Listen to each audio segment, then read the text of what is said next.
بسم اللہ الرحمن الرحیم۔ السلام علیکم دوستو، سوال یہ ہے کہ کسی دوسرے مسلمان پر غلط الزام لگانا اور اس کو گالیاں بھی نکالنا، اس کی عزت کو مجروح کرنا لوگوں کے سامنے کیسا ہے؟ تو اس بارے میں رہنمائی فرماتے ہیں، کسی پر بے جا تہمت اور بہتان لگانا شرعی انتہائی سخت گناہ اور حرام ہے۔ اللہ تعالیٰ نے سورۃ احزاب میں بے گناہ مومنین اور بے گناہ مومنات کو زبانی ایذا دینے والے لوگ یعنی ان پر بہتان باندھنے والوں کے عمل کو صریح گناہ قرار دیا ہے۔ ایک حدیث میں ارشاد نبوی ہے کہ مسلمان کے لیے یہ روا نہیں کہ وہ لعن طعن کرنے والا ہو۔ ایک اور حدیث میں ہے، جو شخص کسی دوسرے کو فاسق کا طعنہ دے یا کافر کہے اور وہ کافر نہ ہو تو اس کا فاسق اور کفر کہنے والے پر لوٹتا ہے۔ حضرت علی رضی اللہ عنہ سے روایت ہے، وہ فرماتے ہیں، بے گناہ لوگوں پر الزام لگانا آسمانوں سے زیادہ بوجھل ہے، یعنی بہت بڑا گناہ ہے۔ الفرض مسلمان پر بہتان باندھنے یا اس پر بے بنیاد الزامات لگانے پر بڑی وعید آئی ہے، اسی لیے اس عمل سے باز آنا چاہیے اور جس پر تہمت لگائی ہے اس سے معافی مانگنی چاہیے تاکہ آخرت میں گرفتار نہ ہو۔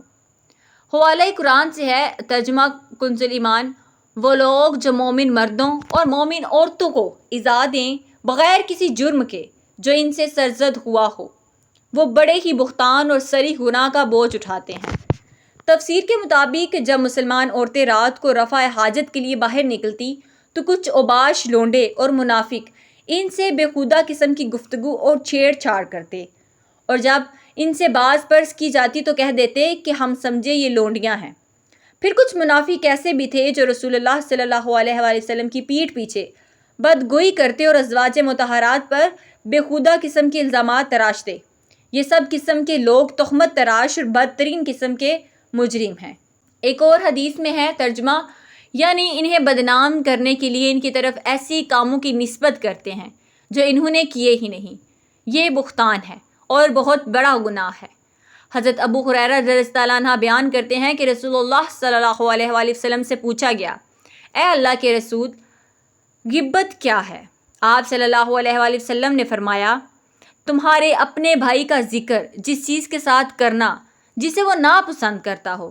کہا گیا، یہ بتائیں اگر میرے بھائی میں وہ چیز موجود نہ ہو جو میں کہہ رہا ہوں، تو آپ صلی اللہ علیہ وآلہ وسلم نے فرمایا، اگر اس میں وہ چیز موجود نہ ہو جو تم کہہ رہے ہو تو تم نے اس کی غیبت کی، اور اگر اس میں وہ چیز نہیں تو تم نے اس پر بہتان باندھا۔ رسول اللہ صلی اللہ علیہ وآلہ وسلم نے بیعت لیتے وقت شرک، چوری، زنا اور قتل نہ کرنے کا عہد لینے کے ساتھ بہتان نہ باندھنے کا بھی عہد لیتے تھے۔